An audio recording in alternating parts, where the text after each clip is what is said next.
Et les amis, j'aimerais vous dire ceci. La vie ne vaut pas la peine d'être vécue si vous vivez simplement pour plaire aux hommes ici-bas sur terre. La Bible dit, si j'étais serviteur des hommes, je ne serais pas serviteur de Dieu, mais moi je cherche à plaire à Dieu. Je ne cherche pas à plaire aux hommes. Alors vous ne pouvez pas vivre votre vie sur terre en regardant à gauche et à droite qui sont ceux qui vous aiment sur les réseaux sociaux, qui sont ceux qui apprécient votre foi chrétienne, qui sont ceux qui apprécient vos jeûnes et prières. Vous ne vivez pas pour que les gens vous apprécient, vous vivez pour rendre le roi de gloire fier de vous. Nous ne vivons pas pour rendre les hommes ici-bas fiers de nous. Nous vivons pour que lorsque le ciel nous regarde, il y ait une fierté sur nous. Nous avons nos mariages pour que le ciel soit fier de nous. Nous accouchons de nos enfants pour que le ciel soit fier de nous. Quelle est la gloire que mon enfant soit avocat? Quelle est la gloire que mon enfant soit médecin? Quelle est la gloire que mon enfant soit footballeur? Face à la gloire qu'il soit serviteur de Dieu.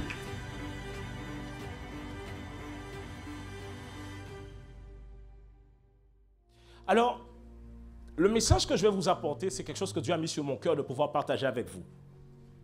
Je vais simplement découler dedans et je vais essayer en tout cas du mieux que je peux pouvoir le concire. Lorsque vous observez comment les gens vivent, vous verrez que les gens ont une envie de rendre fiers. Les gens ont une envie de rendre fiers et ont besoin aussi de pas seulement être reconnus, mais de reconnaître aussi les gens qui nous ont fait du bien. Et donc par exemple, certains d'entre vous, la plupart d'entre vous, il y a des gens que vous voulez rendre fiers dans votre vie. D'ailleurs, lorsque vous avez cherché votre emploi, il y a forcément des gens que vous avez cherché à rendre fiers. Alors, par exemple, si je prends l'exemple de l'emploi, parce que c'est quelque chose pour lequel on travaille tout au long de notre vie. La raison pour laquelle on va à l'école, c'est pour pouvoir avoir un emploi à la fin. La raison pour laquelle on se sacrifie, on fait des études, on fait de la prépa, c'est parce qu'on veut avoir un emploi à la fin. Est-ce que je parle à quelqu'un? Alors, imagine, au moment où tu as maintenant obtenu ton emploi, il y a des gens que tu veux aller quand même rendre grâce, célébrer et dire merci pour les sacrifices qu'ils t'ont aidé à faire. Alors par exemple, les gens à qui tu penses, la première catégorie, ça peut être tes amis. Parce que tu te rappelles de tes amis qui t'ont aidé à faire les fiches pour réviser avant l'examen. Est-ce que tu as eu ce genre d'amis-là ou pas? Ils t'ont aidé à faire les fiches, ils ont répété avec toi. Si tu n'as pas eu ce genre d'amis-là, c'est pas grave, ça va aller. Jésus est ton ami de tous les jours. Tu vois, donc tu as des amis auxquels tu veux dire merci parce qu'ils t'ont aidé. Mais des fois, tu sais, les amis, pour pouvoir les avoir, c'est parce qu'il y avait l'école et que les professeurs ont créé aussi un environnement qui ont permis d'avoir ces amis-là. Donc des fois, tu veux aussi remercier les professeurs. Il y a des professeurs auxquels tu penses lorsque tu penses à l'obtention de ton bac. Il y a des professeurs à qui tu penses remercier, mais bon, il y en a aussi à qui tu penses autre chose. Et donc, il y a même les professeurs à qui tu veux dire merci parce qu'ils ont investi dans ta vie. Mais que seraient les professeurs s'il n'y avait pas eu l'école? Donc, mesdames et messieurs, même si des fois, certains d'entre nous avons une rengaine envers la France, nous pouvons quand même dire merci aux collectivités qui mettent en place des structures qui nous permettent d'apprendre. Ah, vraiment, il y a des gens qui ne veulent pas dire merci aux collectivités. Oui, on peut dire merci quand même aux collectivités. Mais mon raisonnement n'est pas bon si je m'arrête aux collectivités parce que seraient les collectivités sans les citoyens qui cotisent pour les collectivités? Donc, quand tu te rends compte de... Par exemple, quand tu as ton emploi, il y a plein de gens à qui tu veux dire merci. Mais si tu observes bien, en fin de course, la personne à qui ou les personnes à qui tu as vraiment envie de dire merci, ce sont tes parents. Parce que c'est tes parents qui se sont sacrifiés chaque matin pour t'amener à l'école, même quand tu avais du si dans tes yeux. Oui. C'est tes parents qui se sont sacrifiés pour t'amener à l'école, même quand tu t'habillais mal et que tu faisais honte au nom de famille. Oui. Ils t'ont regardé, ils ont regardé la Bible, ils ont dit c'est pas grave, continue comme ça, c'est la jeunesse. C'est tes parents qui ont sacrifié pour toi. C'est eux qui ont fait la queue à la librairie. Et pour enfin que tu arrives, il n'y a pas les livres. Donc c'est eux qui ont payé le prix pour ça. C'est tes parents qui se sont battus. Des fois, tu avais des mauvaises notes, on ne voulait pas te garder. Ils sont rentrés dans le bureau du proviseur, se sont battus pour que tu puisses rester, pour qu'on puisse te donner encore une chance. Il faut pouvoir dire merci aux parents. Est-ce que je parle à quelqu'un? Ouais. C'est les parents qui ont fait de leur mieux pour te donner de l'argent de poche, pour te donner un goûter. En fait, lorsque tu arrives, écoute, lorsque tu arrives au moment d'avoir ton emploi, tu te rappelles des gens. En fait, tu te rappelles des gens qui t'ont... Quand tu as payé le prix pour quelque chose, tu te rappelles des gens qui t'ont aidé à payer le prix. Quand tu, par exemple, obtiens une maison, même si tu as payé cette maison, tu dis merci à ta banquière. Tu dis merci à ton banquier. Mais c'est ton argent, hein? Mais tu dis quand même merci à la banquière. Tu dis, ah ouais, vraiment merci. Tu dis merci à l'agent immobilier. Tu dis merci aux gens qui ont contribué. Mesdames et messieurs, j'ai une mauvaise nouvelle pour vous.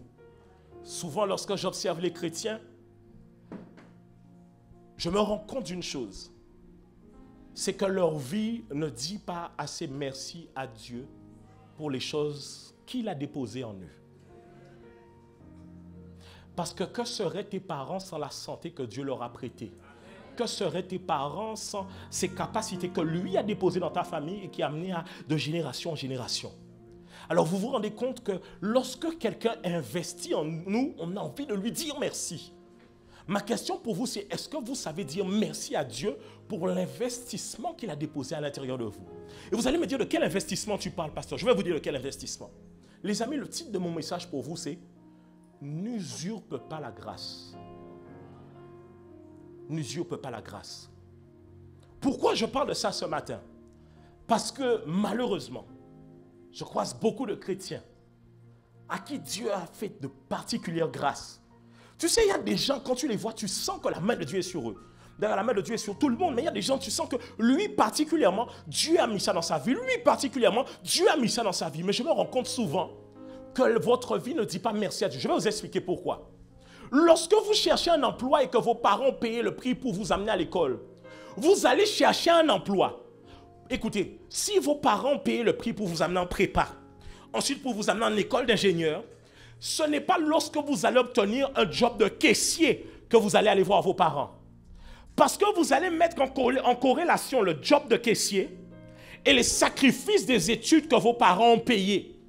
Et même si le job de caissier est tout à fait louable parce qu'on en a besoin, le job de caissier n'est pas en équivalence au sacrifice que tes parents ont payé pour devenir ingénieur. En d'autres termes, tu iras chercher un métier digne du sacrifice que tes parents ont fait pour que tu puisses arriver à ce diplôme. Cela veut dire qu'il y a une manière digne de pouvoir rendre fiers tes parents en corrélation au sacrifice qu'ils ont fait pour toi. Donc si je dois dire qu'il faut rendre Dieu fier, normalement tu dois avoir une marche digne de l'investissement que Dieu a mis à l'intérieur de toi. Dieu a mis un très grand investissement à l'intérieur de toi. Dieu a mis des dons et Dieu a mis des talents.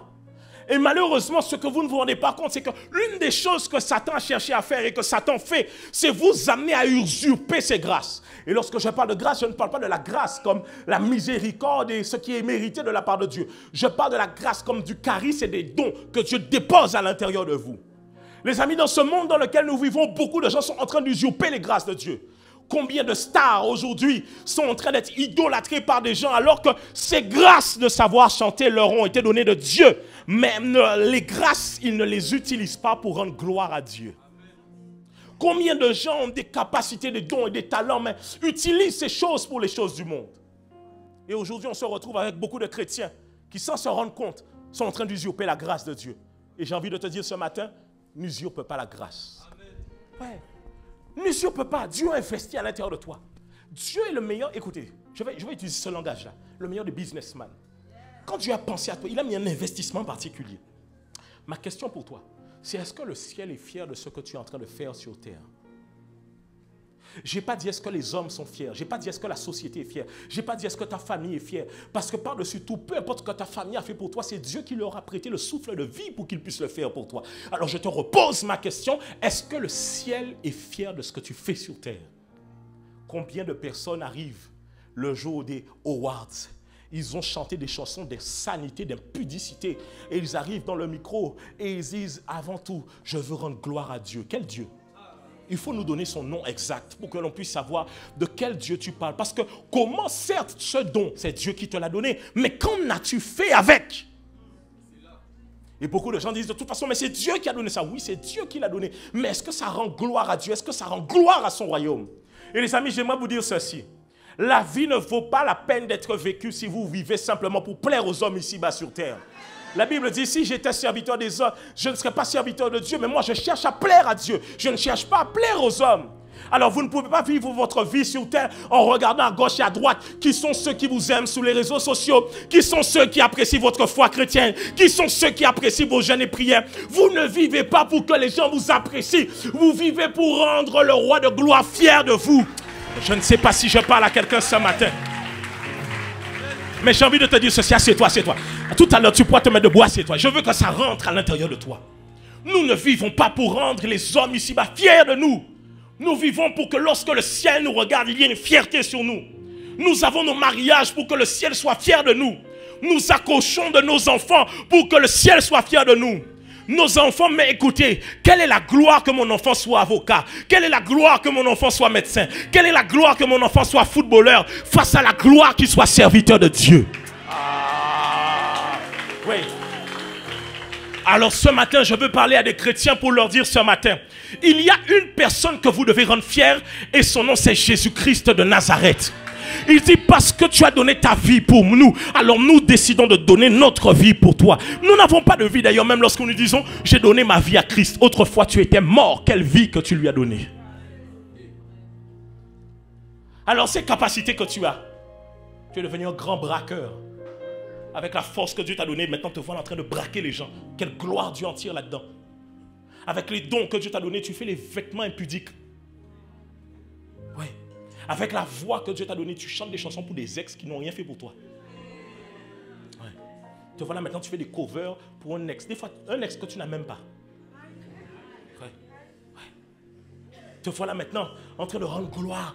Gloire, en fait, tu ne te rends pas compte. Écoutez, rappelez-vous cette histoire du veau d'or. La Bible dit que lorsque les enfants d'Israël ont fait le veau d'or, quand ils ont fait le veau d'or, ils ont dit, demain nous ferons une fête en l'honneur de l'Éternel. Il est possible d'ériger des idoles et de dire que ça glorifie Dieu. Alors écoutez, je ne suis pas un bon pasteur si je ne vous prépare pas à aller rencontrer le Seigneur. Mon but, c'est que lorsque vous puissiez aller rencontrer Dieu, vous puissiez être fiers de ce que vous présentez au Seigneur. Tu vois, par exemple, je te dis vrai, ce matin, la chorale là, s'ils devaient mourir, ils peuvent être fiers. Toi, j'ai dit mourir, tu me regardes bizarrement. Oh. J'ai dit mourir, tu me regardes bizarrement. Un jour, on va tous partir. Non, un jour, on va tous partir, mon frère. Je dis, détends-toi, on va tous partir un jour. Tu sais pourquoi? Parce qu'ils ont adoré d'une manière digne qui représente notre Dieu. Tu vois, quand je suis en train de prêcher, je me demande est-ce que ma manière de prêcher est digne du Dieu que je représente. Tu vois, c'est pour ça que, tu vois, on ne doit pas être attaché aux choses du monde, mais en même temps, ta beauté doit être digne du Dieu que tu représentes. Ah, ouais. La crème que tu mets doit être digne. Ok, je ferme ma porte, Dis à ton voisin, est-ce que le ciel est fier de toi? Vous êtes prêts? 2 Timothée chapitre 4. Et on va lire tout le chapitre 4.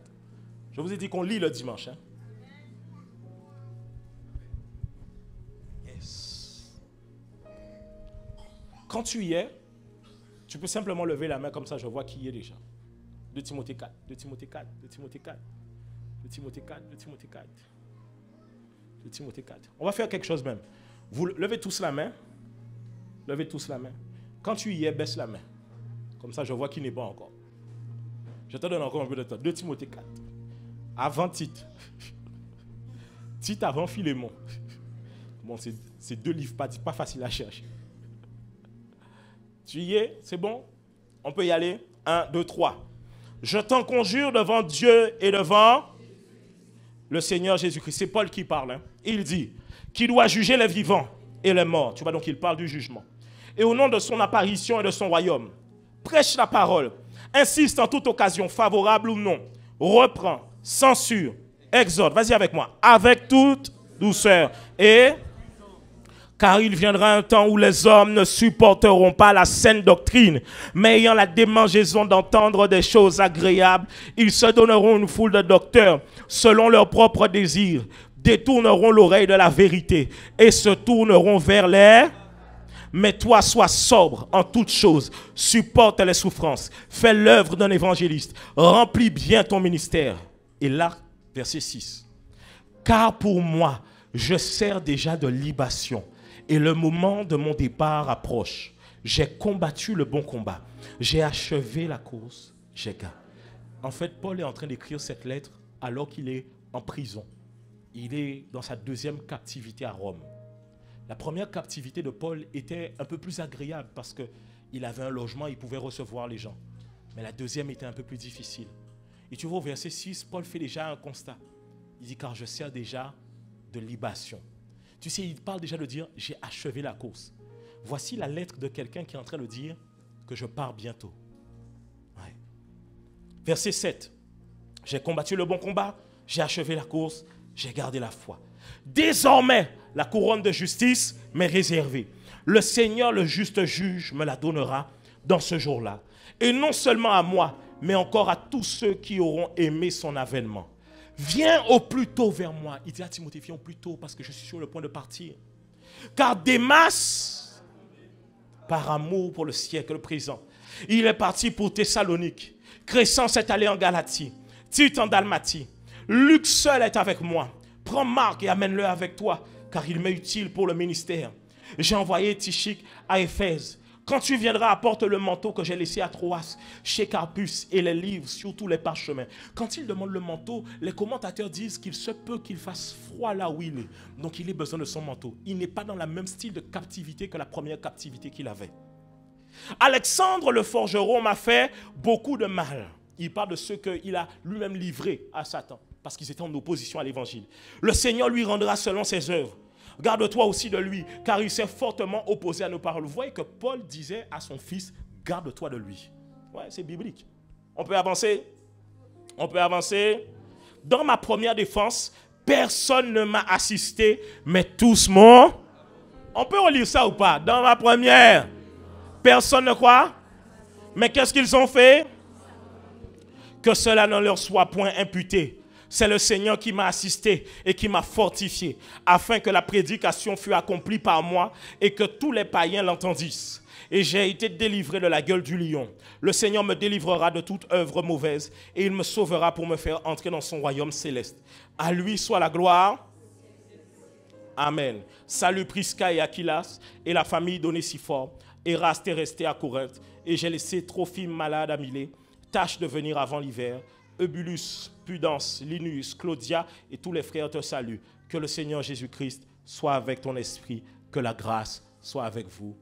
Amen. On peut acclamer le Seigneur.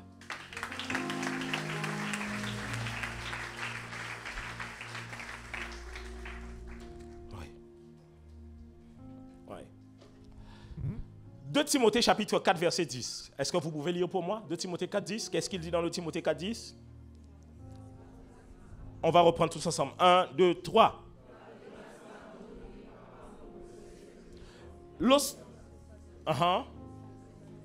Thessalonique.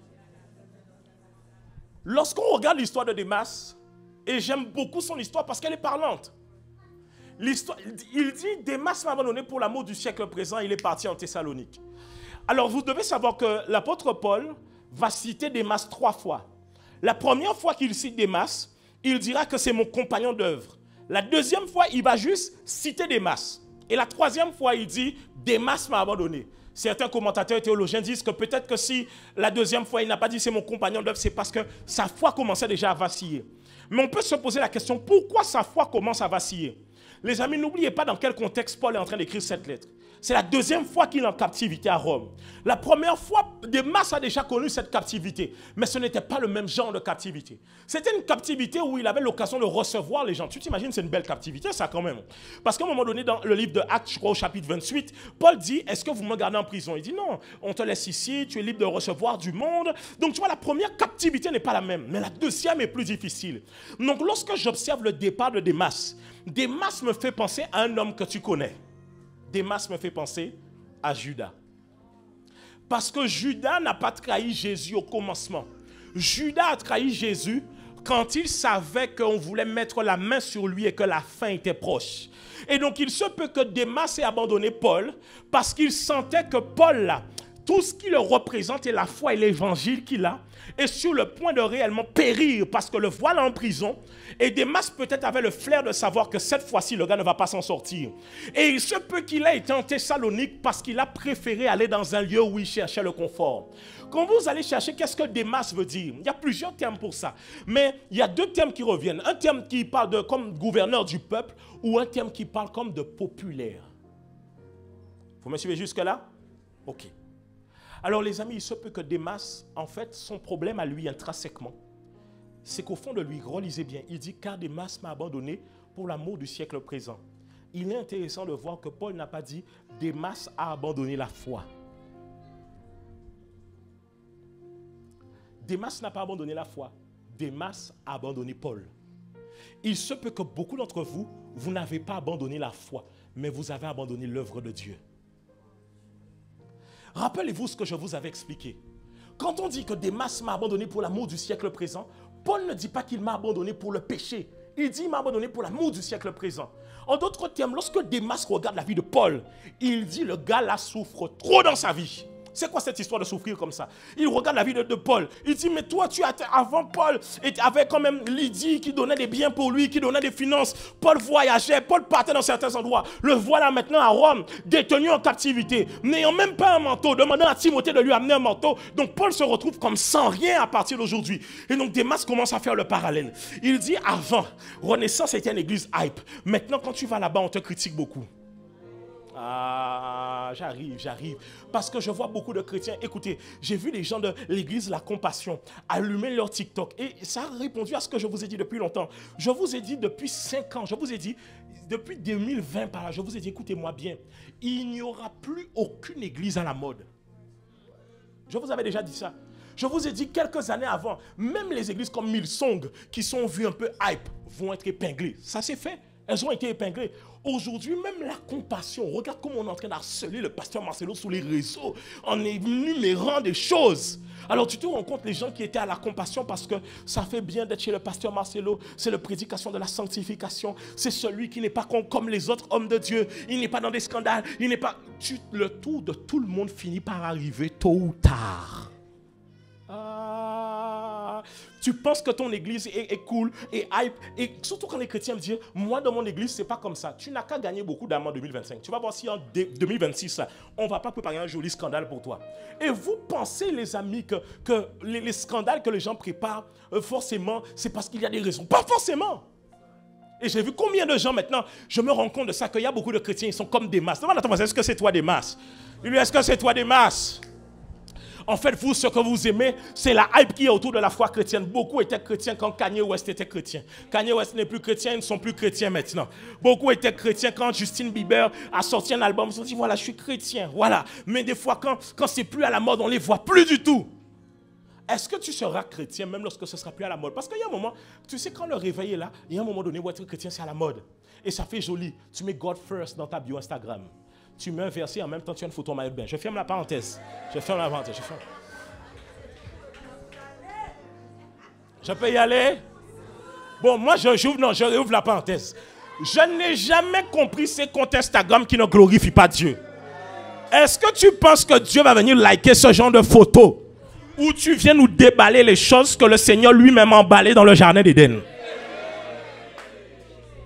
Quand Dieu, vous vous rendez compte que quand l'homme a péché, Dieu a couvert l'homme. Mais des chrétiens se découvrent en disant Dieu regarde au cœur. Mais si Dieu regarde au cœur, pourquoi il a couvert Adam et Ève? Ah ok, bon. Pas de souci. Des chrétiens crop top. Et aujourd'hui, maintenant, c'est pas seulement les hommes, c'est pas seulement les femmes, c'est les hommes aussi. Un crop top. Aïe, aïe, aïe. Hey, pas bon Dieu. Ah, ouais. Chrétien décolleté. Chrétien t-shirt pété. Parce que le frère va à la salle, il muscle les bras et il met un t-shirt saillant pour que quand il lève les bras, toi seul est digne. Il contracte en même temps le muscle comme ça. Hein? Beaucoup de gens sont chrétiens parce que c'est la mode. Ils sont chrétiens pour ça. Je vous assure. Moi, j'ai regardé ça, j'ai observé ça. J'ai vu des gens m'approcher parce qu'ils aimaient. Oui, je dois le dire. À un moment donné, je sens que je peux le dire. À un moment donné, vrai, mon nom était doux dans les bouches des gens en Guadeloupe. Oui, des païens même me disaient ça. Des païens me disaient, oh, des fois on est au restaurant et on parle de toi, on parle de l'église. C'est trop bien. Et j'ai vu des gens m'approcher parce qu'ils veulent... Mais c'est la vérité. Je suis même pas en train d'inventer. Ils aiment dire que moi je suis à Renaissance avec Anthony Lambert. Il est tellement simple et humble. Parce que je m'habille en t-shirt. Donc l'humilité maintenant c'est t-shirt quoi. C'est comme ça qu'on vous a facilement. L'humilité c'est pas les habits. Tu peux être habillé sophistiqué et tu es humble. Ou bien il faut être habillé en haillon pour être humble. Et puis à un moment donné, quand les gens commençaient à vouloir faire des sauces, j'ai vu des gens, bizarrement, leurs bios ont changé. Bizarrement, ils ne likaient plus mes posts. J'ai même vu des gens, ils se désabonnent, mais ils likent quand même. Mais ils veulent pas que quand on aille dans leur abonné, on voit qu'ils sont abonnés à moi. Donc ils ne s'abonnent pas. Parce qu'ils ont peur qu'on aille dire, tu es abonné à lui? Il y a des gens, ils viennent à l'église et ils disent au photographe, ne me prenez pas en photo. Ils veulent venir à l'église en bistant. Tu vois donc, non. En plus, ces photographes, ils ont une onction pour repérer les gens qu'il ne faut pas prendre en photo. Donc, toi qui ne veux pas la photo, le photographe zoome sur toi comme ça. Et ton cliché, c'est le plus beau. Et je vous assure, j'ai vu ça. Hein. Faut pas quoi, guys. Mais moi, en fait, la chose qui fait que j'ai serré les dents pendant tout ça, c'est que je connais ces cycles-là, ça. J'ai vu beaucoup d'églises être bien vues. Mais les amis, je vais vous dire une chose. Si pendant 20 ans, une église est bien vue, il n'y a aucun truc que la société a à redire sur elle, c'est une église bizarre. Une église que tout le monde aime. Mais non, moi j'ai des doutes. Moi j'ai des doutes. C'est-à-dire que tout le monde sur la nation parle bien de toi. J'ai des doutes. Ça veut dire qu'il y a un pacte que tu as fait quelque part. Nous, on n'a rien vu.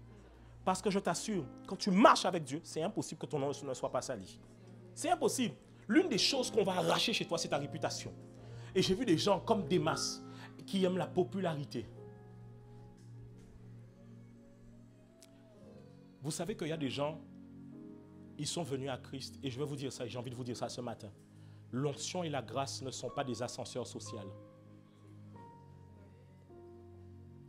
Il y a des gens qui font les influenceurs chrétiens, mais pas pour Christ, mais c'est pour l'influence. Vous voulez avoir ce truc-là sur les réseaux, que les gens vous suivent. Et il y a des motivations cachées à l'intérieur de vous.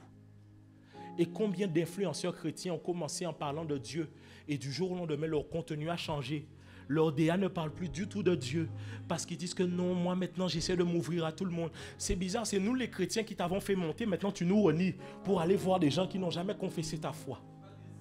Tu vas descendre. Peut-être pas aux yeux du monde, mais je t'assure dans le monde spirituel, oui. Demande à ton voisin, est-ce que c'est toi Démas? Demande-lui, est-ce que c'est toi Démas, voisin? Dis-lui, est-ce que c'est toi Démas? Oui. Démas n'a pas abandonné la foi. Et des fois, certains d'entre vous, vous n'abandonnez pas la foi, mais vous abandonnez l'œuvre de Dieu. Et j'aimerais vous dire ceci. N'allez pas prendre le don que vous avez obtenu à l'église, dans la présence de Dieu, pour aller l'utiliser dans le monde. Tu as chanté ici à la chorale, qu'on ne te retrouve pas comme Whitney Houston ou je ne sais pas qui, Beyoncé, allez vouloir aller chanter dehors et nous de temps en temps nous faire un cantique pour nous rafraîchir le cœur. Non, soit tu chantes pour Dieu, soit tu ne chantes pas pour Dieu. Mais ne prends pas ton don pour aller l'utiliser ailleurs. Ne prends pas ton don pour aller l'utiliser ailleurs. Je peux pousser ou pas? Tu es arrivé à l'église, tu ne savais pas parler, on t'a permis d'être à la modération. Maintenant, tu prends ton style de pouvoir à oratoire pour aller jouer au code sur Internet. Tu retires Dieu, on ne sait même plus que tu crois en Jésus. Maintenant, toi, c'est l'univers. Regarde l'univers, l'univers. Et là où tu bon cycle, on n'a pas l'univers? L'univers. Et comme ça, vous avez des gens qui prennent leur grâce, des choses qu'ils obtiennent à l'église. Tu sais que l'onction, ça rend beau? Il y a des gens qui étaient en célibataire chronique. Quand on a prié pour eux, leur visage a resplendi. Ils sont allés dans le monde avec cette nouvelle beauté que le Saint-Esprit met pour aller draguer des gens dehors. Et puis maintenant, ils disent que oui, je rends gloire à Dieu pour mon couple. Laisse Dieu en dehors de ça. Vous rendez gloire à Dieu pourquoi? Vous ne vous rendez pas compte que des fois, on a des bêtises. Hein? Je ne jugerai jamais un enfant. Mais tu ne peux pas venir nous dire gloire à Dieu pour ma grossesse quand elle est hors mariage. Ah, ok, bon, d'accord. Ils fâchés. C'est la vérité. L'enfant n'a rien à voir là-dedans. Que Dieu bénisse cet enfant. Mais tu ne peux pas venir dire gloire à Dieu pour cet enfant alors que le moyen que tu as utilisé pour l'avoir là, il est en dehors des voies de Dieu. Non, nous allons aimer cet enfant. Nous allons le chérir et prier pour lui parce que lui, il n'a rien à voir là-dedans. Mais évitez d'aller comme tu... Tu as menti et triché dans ton travail pour avoir ta promotion. Le 31 décembre, tu viens ici ou à Impulsion. Je rends gloire à Dieu parce que Dieu est celui qui élève. Alors que la manière dont tu as été...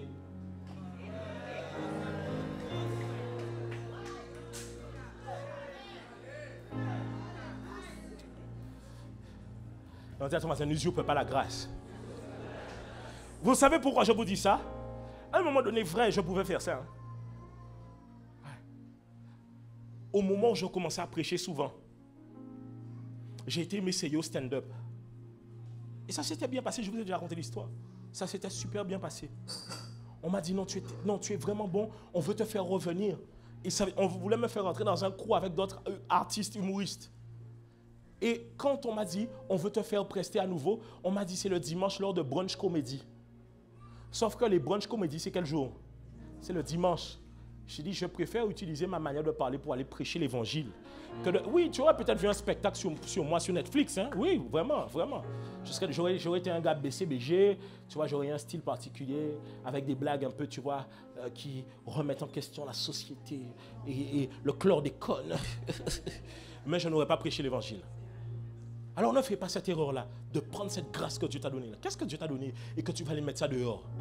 Prends la Bible avec moi, prends ta Bible. 1 Corinthiens 4, 7.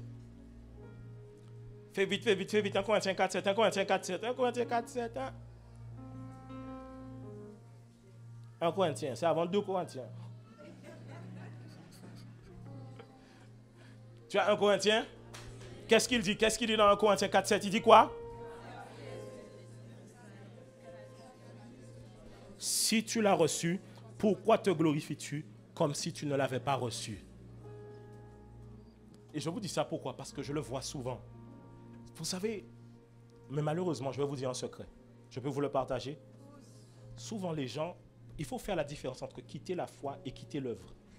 Et les gens pensent que quitter l'œuvre, ça n'a pas d'implication. C'est une très grande implication de quitter l'œuvre. Démas, ce n'est pas la foi qu'il a abandonnée, c'est l'œuvre. Il était compagnon de Paul. Il n'a pas abandonné la foi. Peut-être qu'à Thessalonique, là, il a été se rassembler avec d'autres chrétiens comme lui. Mais c'est l'œuvre qu'il a quittée. Quand tu quittes l'œuvre, au départ, écoutez-moi, j'ai vu ça devant mes yeux. Il y a des gens, quand ils quittent servir Dieu, parce que vous pensez que cette chose qu'on fait là, c'est la blague. Les amis, je ne le fais pas pour moi-même. Ce qu'on fait là, c'est éternel. C'est éternel, on va rendre des comptes à Dieu. J'ai vu des gens partir avec ça. Et tu sais, quand ils partent, en fait, il y a une gloire qui est sur eux. Parce que tu sais que quand les gens acceptent Christ, ça se voit qu'il y a un truc qui change. Tu vois de quoi je parle ou pas? Il y a des gens, quand ils arrivent à l'église, tu vois leur visage d'une certaine manière. Après 2-3 mois, tu as l'impression qu'il y a quelque chose qui resplendit sur eux. Tu vois de quoi je parle ou pas? Ouais.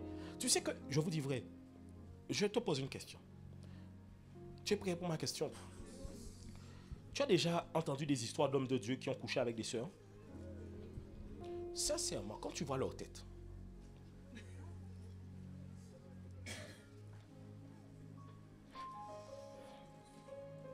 est-ce que dans le monde, ils auraient pu faire ça? Jamais. Il y a des hommes de Dieu, il y a des sœurs qui te disent, oh, tel homme de Dieu, c'est pas qu'il est beau, c'est pas vrai. Non. Enfin, c'est pas qu'il est agréable à la vue. C'est que quand... J'essaie de trouver une manière de dire ça beaucoup. J'aime pas comment vous rigolez comme ça. J'ai pas envie de... Il n'est pas vilain. Tu sais que bon, mais il faut le dire parce que la Bible même précise. Hein. Tu sais, la Bible, moi j'ai compris une chose avec la Bible. À chaque fois que quelqu'un était beau, la Bible disait, tel était belle de figure, était beau de figure. Quand tu vois, la Bible ne dit pas. C'est que le visage est quelconque. Tu me suis ou pas? Ouais. Mais tu sais, l'homme de Dieu là, quand tu le regardes, tu te dis, mais comment lui il peut gérer les sœurs là? C'est pas vrai, c'est pas lui. C'est que quand l'onction du Saint-Esprit est sur toi, ça te rend attrayant. C'est pour ça que même Satan n'est pas vilain. Parce que Satan a reçu une onction sur lui. Et j'ai vu beaucoup de gens partir avec cette onction-là, quitter l'œuvre et aller usurper ça là-bas dans le monde. Mais dis à ton voisin, ne l'usurpe pas. Dis-lui, ne l'usurpe pas. On peut avancer? Démas s'est retrouvé dans le même contexte que Judas, car voyant que Paul était en prison. Et voici quelques points pour comprendre à quel moment tu peux usurper ce que Dieu t'a donné. Lorsqu'au fond de toi, il y a des aspirations de percer aux yeux du monde qui sont tapis et cachés dans l'ombre. Il y a même des gens qui veulent être prédicateurs. Ils ne veulent pas être prédicateurs pour prêcher l'évangile. Ils veulent être prédicateurs pour que les gens les écoutent. Ouais. Je te dis vrai, personnellement, et je ne le dis pas parce que je veux faire genre, mais si j'avais le choix entre ne pas prêcher, entre prêcher et être simplement un chrétien qui cherche Dieu chez lui, j'aurais choisi être un chrétien qui cherche Dieu chez lui. Il y a trop de problèmes dans la prédication. Parce que quand je dis un truc là, il y a quelqu'un qui prend un truc mal sur moi, c'est fini. Hein? Il me voit bizarrement. Il peut même aller inventer des histoires sur moi à cause de quelque chose que j'ai dit. Tu me suis ou pas? Donc il y a des gens qui veulent la prédication, pourquoi? Ils veulent la prédication parce qu'ils ont des choses à l'intérieur d'eux, ils veulent que les gens les suivent. Combien de gens j'ai vu des fois arriver à l'église, des fois, les gens disent, souvent tu sais, ils me disent, pasteur, moi j'ai un don, j'ai une grâce, je suis appelé à chanter. Je dis, ok d'accord, rentre à la chorale. Tant que tu ne les mets pas le lead, ils sont boudés. Il y a même des gens qui ne rentrent jamais à la chorale parce que ce n'est pas le lead qu'on leur donne tout de suite. Ils veulent le lead. Ils n'aiment pas les choristes. Ouais. J'ai dit que vous pouvez prêcher sur les réseaux. Est-ce que je l'ai dit? Je l'ai dit, non? Allez-y. Mais il ne faut pas que quand tu ailles le faire, c'est parce qu'il y a un désir à l'intérieur de toi de pouvoir être aimé des gens du monde. Les amis, je vous dis vrai, avec le recul aujourd'hui, quand j'entends quelqu'un parler sur un réseau social, je sais c'est pourquoi il est en train de faire ça. Même quand il te parle de Dieu, je sais que là, ce n'est pas pour Dieu qu'il est en train de le faire. Le temps finit toujours par le montrer. Combien, écoutez, vous allez voir qu'il y a des gens de plus en plus, leur réseau social ne sert qu'à critiquer les églises, qu'à critiquer les hommes de Dieu. Quand tu vas sur leur réseau, tu as envie de quitter l'église, tu as envie de quitter la foi. Des gens qui se disent chrétiens. N'usurpe pas. C'est ton voisin, n'usurpe pas. Ta beauté que Dieu t'a donnée là, ce n'est pas pour aller séduire les gens. Utilise ta beauté pour aller gagner les âmes. Oui, je t'assure, parce qu'il y a des âmes qui ne vont jamais accepter la prédication de quelqu'un qui est vilain. Oui, c'est vrai. Surtout en Guadeloupe, de façon qu'on juge les gens physiquement. Non, en Guadeloupe, là, ici, là. Tu es un prédicateur, tu as une oreille qui part comme ça. Ça distrait les gens pendant toute la prédication. Ils vous disent, mais pourquoi ces oreilles sont parties ici quand moi? C'est-à-dire que toi, tu prêches Jésus. Eux, ils te regardent. Tu crois que c'est toi qui suis. Ils suivent pour voir, mais pourquoi ton oreille est comme ça? Tu vois de quoi je parle ou pas? Utilise ta beauté pour pouvoir prêcher l'évangile. Tu vois le côté un peu dur que Dieu t'a donné là. Ce n'est pas pour aller braquer les gens et jouer au gangsta. Non, c'est pour faire la sécurité.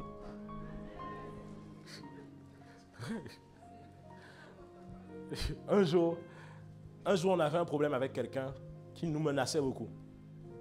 Il menaçait, il disait, ouais, moi, en crevé oiseau, il menaçait comme ça. Mais moi, je ne suis pas quelqu'un, genre, j'aime faire les scandales. Donc, je suis resté, on a fini le culte et je suis retourné là où en fait on était quand il n'y avait personne. Et je suis allé le voir. Je lui ai dit, tu sais, quand tu fais ça, il y a un truc que tu oublies. C'est que des fois, vous abusez avec les gens d'église parce que vous oubliez qu'avant, ils étaient quelque part. Je lui ai dit, tu sais, dans ma sécurité, il y a des gars qui ne sont pas encore bien convertis. Non, tu les vois là, ils sont là à l'église, mais c'est des gangsters au fond d'eux, tu vois. C'est à cause de moi, là, de ma présence physique qu'ils se calment. Je lui ai dit, tu sais, quand tu fais ça, il ne faut pas faire ça. Parce qu'il y a des gens ici qui sont en voie de conversion. Moi, je suis converti. Mais j'ai des gars, ils ne sont pas convertis. Et je lui dis, et si jamais ils te tapent, je vais leur pardonner au nom du ciel. Oui, la Bible dit, ceux à qui vous pardonnerez sur la terre seront pardonnés dans les cieux. Ouais. Tu vois, parce que nous tous, on vient avec quelque chose. Mais ne prends pas ça pour aller faire quelque chose dehors. Que Dieu bénisse les musiciens qui ne regardent pas l'argent. Nous avons perdu combien de musiciens qui ont été dans le monde, qui chantent maintenant dans le monde. Je ne vais pas citer leur nom, mais qui ont été chantés dans le monde. Sont devenus des musiciens parce qu'il y a des gens qui se disent juste, en Christ, ça ne donne pas d'argent. Mais donne-nous le temps de pouvoir construire l'écosystème qui permet aux musiciens de pouvoir vivre avec ça. Ouais.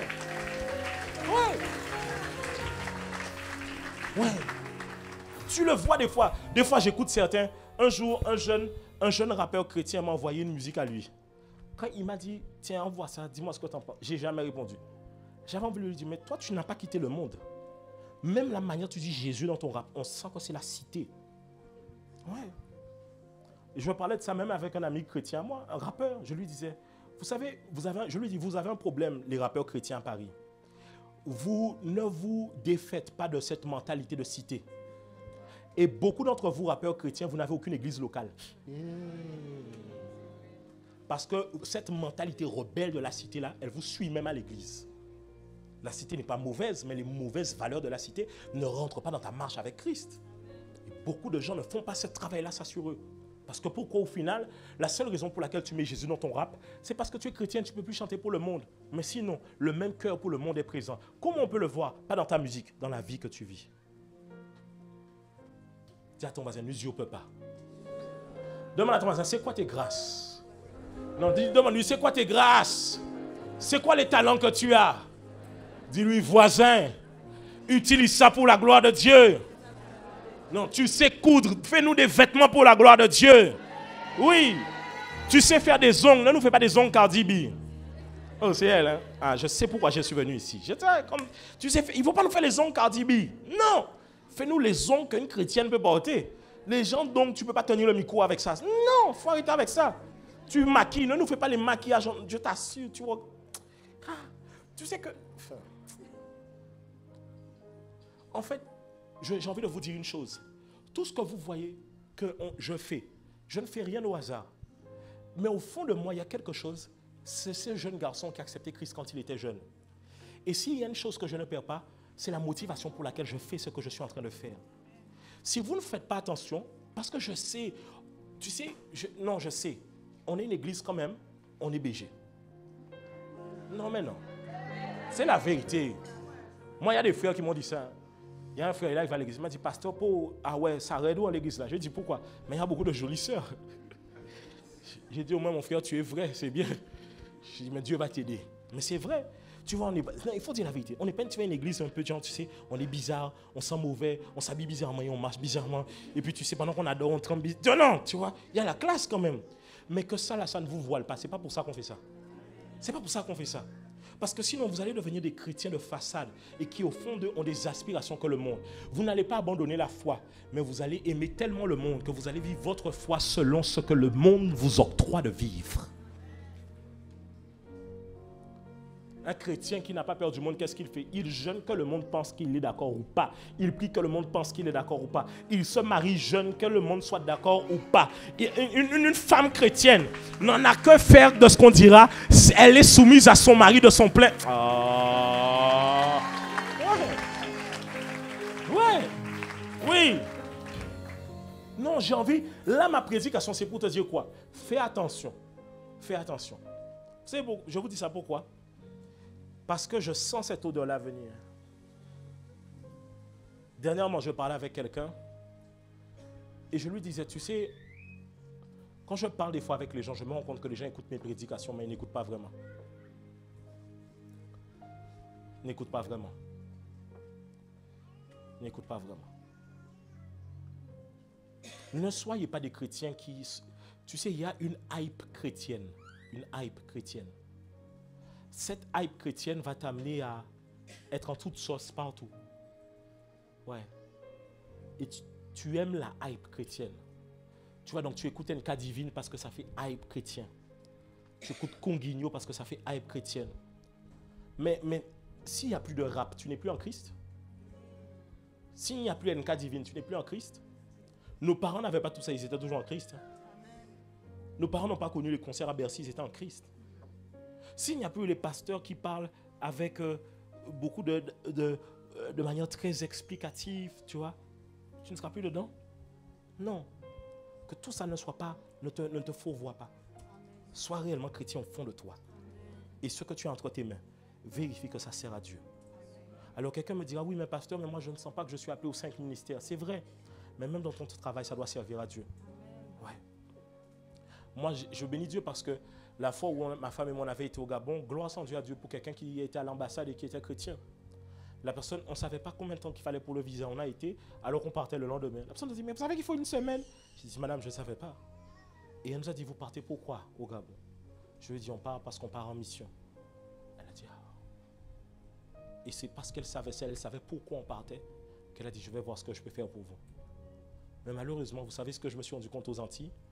C'est qu'aux Antilles, hein, c'est en parlant longuement avec les gens, vous allez que vous rendre compte qu'ils sont chrétiens. Mais les chrétiens se cachent. Il est dans ton entreprise avec toi. Il est chrétien, ça fait 2 ans. Tu apprends après 2-3 ans. Tu le surprends en train d'écouter un truc sur YouTube. Tu dis, tu es chrétien? Il dit oui. Je dis, mais depuis 2 ans, 3 ans, on se connaît, tu ne m'as rien dit. Les gens se cachent. Je n'ai pas dit d'aller scander ça dans l'entreprise. Mais vous vous rendez compte que les gens n'ont pas la réflexion du royaume de Dieu. Combien de gens ont des bâtiments en Guadeloupe, mais ne le louent pas aux églises? Oui, je vous dis vrai. Il y a plein de gens en Guadeloupe qui sont chrétiens et qui ont des bâtiments. Quand on dit on cherche un bâtiment, ils ferment leur bouche. Vous savez pourquoi? Ils disent, est-ce que l'église là peut payer? Tu nous as pris pour des pauvres ou quoi? Déjà, c'est un peu insultant. Tu nous as pris pour des pauvres, qu'on n'est pas pauvres. On a l'air de pauvres, Myriam? Non, non. Quand tu fais une teinture comme ça, tu n'es pas pauvre. Tu n'es pas pauvre. C'est pas possible. C'est not possible. Tu me suis?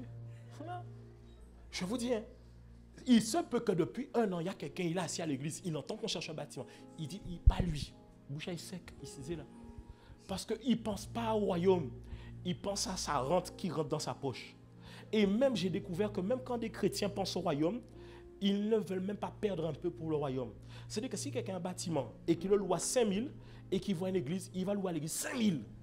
Il ne va même pas dire, pour vous, je vais mettre 3 000 ou 4 000. Parce que c'est quand même l'œuvre de Dieu. Je veux faire un don. En fait, les chrétiens n'ont pas la mentalité du royaume. Ouais. Moi, tu vois, par exemple, tous les entrepreneurs, en tout cas avec qui moi je côtoie, ils peuvent vous le dire. Si moi, je sais que tu es un entrepreneur chrétien, quand je dois payer ce que tu fais là, je risque de mettre plus que ce que tu vas me demander. Si je ne paye pas, c'est que tu ne veux pas que je paye. Mais je risque de mettre plus. Pourquoi? Parce que j'ai conscience que ce que tu fais, ça contribue au royaume. Même si tu n'es pas dans mon église, prends cet argent, va déposer la dîme dans ton église. Ah, tu vois. Je vous dis, ça fait longtemps, on dit, on cherche un bâtiment. Je le sais, qu'il y a au moins 4-5 personnes qui regardent et disent, c'est vrai, j'ai un bâtiment. Mais je ne veux pas de problème avec les églises. Mais il va louer ça à quelqu'un, peut-être qui fait quoi? Qui vend l'alcool. Tu penses que quand tu vas arriver au ciel, Dieu va dire quoi? Sincèrement, Dieu va dire quoi? Dieu va dire, mais tu avais des bâtiments, tu as fait quoi avec? Rien. Tu as loué ça aux païens pour que les païens s'enrichissent et que les païens fassent l'insalité encore avec cette richesse-là. Mais tu n'as jamais pensé aux chrétiens. Jamais. Ouais. J'ai une soeur que je connais. Hier, il y a une jeune fille, je vais finir avec cette histoire-là. Histoire. Il y a une jeune femme qui m'aborde à l'aéroport. Je crois que c'était vendredi. Elle me dit bonjour. Je lui dis bonjour. Je me dis, mais j'avais coupé ma barbe. Je pensais qu'on n'allait pas me reconnaître. J'aime bien quand je coupe ma barbe, comme ça je passe. En fait, quand je coupe ma barbe, j'aime voir comme ça. Et j'aime bien parce que j'ai fait. Elle me dit bonjour. Je dis bonjour. Elle me dit, écoutez, j'étais là il y a 2 semaines, mais vous et moi, on était à l'école ensemble. On était à l'école primaire. Et elle me dit, en fait, il y a quelqu'un, en fait, je travaille dans telle compagnie et il y a quelqu'un qui m'a invité au culte. Je lui ai dit, c'est elle. Elle m'a dit, oui. J'ai dit, je sais. Parce que dans cette compagnie-là, c'est elle qui invite tout le monde.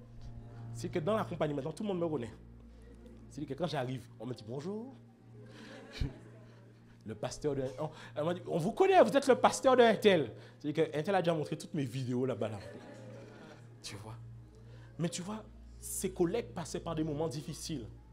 Elle n'a pas pris le fait de voir qu'elle est là où elle est, avec les avantages qu'elle a, juste pour elle-même et avoir son salaire. Elle se dit que si elle est là où elle est, il faut que les gens autour d'elle qui souffrent puissent recevoir une vie dans leur vie. Oui. Ouais. Non, que Dieu bénisse les entrepreneurs qui pensent au royaume. Que Dieu bénisse les gens qui pensent au royaume de Dieu. Que Dieu vous bénisse. Oui, j'ai une de mes filles, elle travaillait dans une compagnie. Quand on partait en mission, elle prenait ses GP, elle donnait les GP aux missionnaires. Voilà des gens qui pensent au royaume. Il y en a, ils peuvent avoir des GP, ils savent qu'on envoie des missionnaires. Ils viennent comme ça. GP, c'est moi, famille à moi. C'est tout, ils disent rien. Mais il n'y a pas de problème, tu peux garder, c'est pas ce que je te dis. Fais ce que tu veux. Mais ce que je veux dire, c'est que lorsque celui qui a opéré les sacrifices obtient le bénéfice, ne vient pas te plaindre. Ouais. Que Dieu bénisse ceux qui permettent à l'œuvre de Dieu d'avancer. Ouais. Moi, je regarde mon coiffeur qui est là. Que Dieu le bénisse. Parce que s'il fallait que j'aille me couper chez lui comme un simple client, j'allais galérer. Parce que moi, j'ai besoin de me couper les cheveux. Parce que tu sais, je te connais. Si je viens ici avec mes repousses, tu vas mal me regarder. Non, tu auras beau dire, pasteur, non, c'est pas grave. Non, je sais que tu vas mal me regarder. Donc, il faut que je me coupe le samedi, n'est-ce pas? Mais le samedi, quand je vais, il y a du monde, n'est-ce pas? Donc, il faut que quelqu'un m'arrange. Tu vois? Donc, il met mon nom en avance. Et puis, quand j'arrive, je m'assois vite fait. Et puis, je repars. Tu vois ou pas? Maintenant, s'il y avait quelqu'un, tu vois, il est en mode non, pasteur ou pas pasteur, il me fait attendre là pendant 4 heures. Me voilà maintenant en train d'écrire mon message pour demain dans le salon. Tu vois, que Dieu bénisse ceux qui font l'œuvre de Dieu avancer. Oui, que Dieu bénisse. Parce qu'il y a tellement de gens qui combattent les chrétiens qu'il faut aussi avoir des gens qui permettent d'ouvrir la voie aux chrétiens. Oui, que Dieu bénisse. C'est comme ça que l'œuvre de Dieu a avancé. Je vais vous donner quelques témoignages. On a eu des gens qui, c'est comme ça qu'on a eu par exemple des maisons qui nous ont été ouvertes quand on voulait partir en mission. Un jour, je suis parti en mission. Il y a un gars qui est Uber. Il m'a dit, pasteur, moi je te connais. Quand tu viens sur Paris, appelle-moi, je vais te conduire où tu veux. Hey, que Dieu bénisse des gens comme ça. Que Dieu bénisse des gens comme ça. Oui. Oui. Tu vois, c'est pour ça qu'il ne faut pas négliger ton frère et ta soeur assis à côté de toi. Tu négliges trop les gens à l'église. Il se peut que la personne qui va te déprire là, de ton histoire, là, c'est quelqu'un qui est assis à côté de toi. Arrête de négliger. Et c'est peut-être pour ça que tu es célibataire comme ça. Il fallait que j'ouvre la parenthèse pendant cette prédication. Je peux parler aux célibataires vite fait ou pas? N'usurpe pas la grâce. Ne prends pas ta beauté pour aller offrir ça à un païen. Ah. Ok, je vais faire comme le pasteur Sanogo. Les célibataires, levez-vous. Les célibataires, levez-vous. Levez-vous les célibataires. Ah, voilà. Ça, c'est la foi. Non, reste assis, reste assis, reste assis. Les célibataires, levez-vous.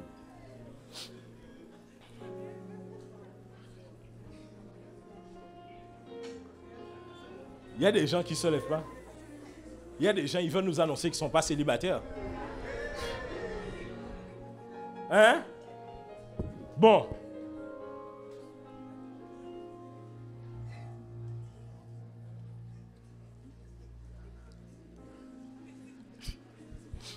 Tu as quel âge?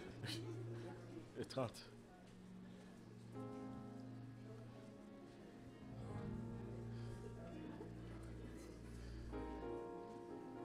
Mon frère, tu as quel âge? Combien? 39 ans. Tu as quel âge? 44. C'est que Jimmy, il a 44 ans. Ah, ouais. Tu as quel âge, Moses? 34. Mon frère, tu as quel âge? 47. Vous voyez, je vous ai donné tous les hommes qui ont plus de 30 ans. Moi, je ne comprends pas pourquoi vous êtes encore célibataire. Et vous allez gaspiller... Écoutez-moi. Vous allez gaspiller cette grâce-là dehors. Il y a des gens, vous êtes assis ici à l'église et vous êtes en train de draguer quelqu'un dans le monde actuellement. Là. Mais vous savez comment on peut faire ça à Dieu? Hein? Après autant de jeûnes et prières, vous ne voulez pas rester dans l'œuvre de Dieu? Cherche quelqu'un ici. Il y a quelqu'un ici pour toi. Ton problème... Bon, je sens qu'il faut que je parle. Non, je sais qu'il faut que je parle. Je peux y aller ou pas? Ton problème à toi, c'est que tu dis non, il n'y a pas mon genre à l'église.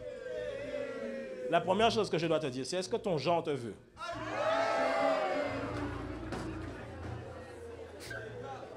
Pas fâché, pas fâché, pas fâché. On clôture le culte. On clôture le culte, pas fâché. On peut me pardonner. Mais il faut faire les calculs. Un jour, j'ai attrapé un de mes fils comme ça. Je lui ai dit, tu es célibataire ici, pourquoi? Je lui ai dit, il n'y a pas une soeur qui était intéressée par toi. Il m'a dit, non, moi, elle ne m'intéresse pas. J'ai dit, mais tu sais que c'est la seule soeur qui est venue me voir pour toi? Non, il faut être intelligent dans la vie. Ouais. Il y en a, vous êtes célibataire parce que vous n'ouvrez pas les yeux. Donc, je vous permets d'être debout pour ouvrir les yeux. Il faut ouvrir les yeux. Ouvrez les yeux. Tu as quel âge, mon frère? C'est combien? 21? Ah non, on ne peut pas faire ça. Non, tu peux te marier, mais on ne peut pas mettre pression à l'air. Non, non. Ouais. Ouais, pourquoi tu es debout? Tu as quel âge, toi? Tu es célibataire?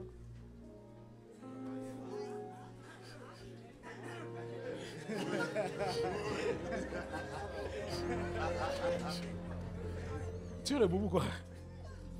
Tu es célibataire aussi? Moi, j'ai dit au pasteur Yann qu'on ferait une réunion avec les célibataires de ICC.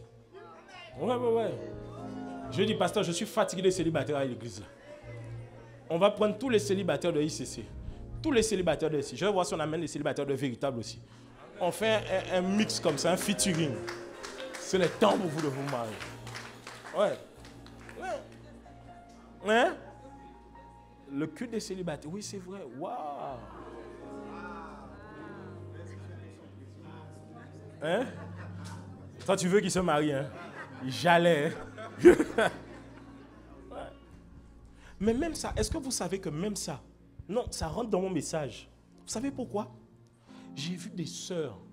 Mon Dieu, la sœur est talentueuse, remplie de grâce. Elle tombe avec un gars.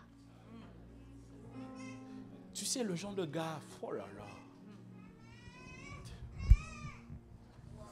Tu te dis, ma soeur, qu'est-ce que tu as vu là-bas? Et c'est le genre de gars qui te dit, non, moi, ces histoires de Dieu, tu vois ça, c'est de l'opium du peuple, la religion. Oh là là là là. Il connaît l'opium du peuple, mais pas pour l'école. Mais bref, ça c'est autre chose. Et qu'est-ce que tu te retrouves, une soeur qui devait servir Dieu, te voilà maintenant mariée à quelqu'un qui te fera la vie dure. Parce que quand tu épouses un païen, écoute bien ce que je vais te dire. Au départ, c'est doux. Mais à un moment donné, l'appel du Seigneur revient et ressurgit à l'intérieur de toi. Sauf que quand l'appel du Seigneur ressurgit à l'intérieur de toi, tu regardes la personne que tu as épousée pour la vie. Et c'est cette personne-là qui te fera la vie dure. Ouvre les yeux alors que tu es célibataire. Peut-être que le Seigneur est en train de pouvoir pour toi ce matin. Il y a des frères ici, vous avez plus de 30 ans, vous êtes célibataire parce que vous êtes trop compliqué. Il y a des frères, ils sont célibataires parce qu'ils doutent. Les amis, je vais vous dire une chose, quand on devient un homme, peu importe les doutes qu'on sent, quand Dieu nous a parlé, on va au bout. Amen. Ouais. Sinon, nous tous là, on a douté. Hein? Un homme qui te dit qu'il n'a pas douté avant le mariage, c'est que ça faisait 20 ans qu'il était célibataire. Il ne peut pas douter. Mais nous tous, c'est vrai ou c'est pas vrai les hommes mariés? Oui, c'est vrai ou c'est pas vrai? Même si tu aimes ta femme avant le mariage, tu te demandes, Seigneur, est-ce que c'est vraiment ça? C'est vrai ou c'est pas vrai? Pas peur, Mathieu. Il y a des questions que je ne peux pas poser à Mathieu. Hein. C'est vrai ou c'est pas vrai? C'est vrai. C'est vrai ou c'est pas vrai? Josué n'est pas peur, Josué. Tu m'avais écrit. C'est vrai, tu m'avais écrit. Oui. On doute avant. Il faut quelqu'un qui te rassure. Moi, je connais des frères, ils doutent, ils disent, mais je ne sais pas, j'attends d'être sûr à 100%. Tu ne seras pas sûr à 100%. Il y a quelque chose au fond de toi qui aura un doute. Oui, ton cœur va battre. Hein? Parce qu'en plus, le monde te fait croire que tu vas à l'abattoir quand tu rentres là-dedans. Il faut rentrer. Ouais. Ouais. Imagine si moi, j'avais épousé une païenne. Tu imagines? Donc, j'allais devenir frustré de la vie. Hein? Tu sais pourquoi? La plupart des gens que tu vois critiquer des pasteurs sur les réseaux, c'est des gens qui rêvaient de servir Dieu et qui n'ont plus l'occasion de servir Dieu. Donc, comme ils ne peuvent plus servir Dieu, ils préfèrent maintenant tirer vers le bas ceux qui sont rentrés dans ce qu'ils aspiraient autrefois. Ouais. N'usurpe pas ça. Dieu t'a donné des grâces. Ne va pas mener ça dehors. Deviens un serviteur de Dieu. Deviens un serviteur de Dieu. Le bishop Daga dit 100 fois plus. Ouais. Le thème de la conférence était « Now we are at war ». Maintenant, nous sommes en guerre. Et il disait 100 fois plus. Il disait 100 fois plus d'églises, 100 fois plus de disciples, 100 fois plus de... 100, il faut atteindre 100. Tu vas faire quoi avec ce que Dieu a mis à l'intérieur de toi? Ouais. Tu vas faire quoi avec ça? Tu vas lui donner ça au monde? Le monde va faire quoi avec ça? Va faire quoi? Je n'ai pas dit que tu ne dois pas travailler, ce n'est pas ce que je dis. Mais de tout temps, cherche les intérêts de Dieu dans ce que tu fais. C'était mon message pour vous. Alléluia.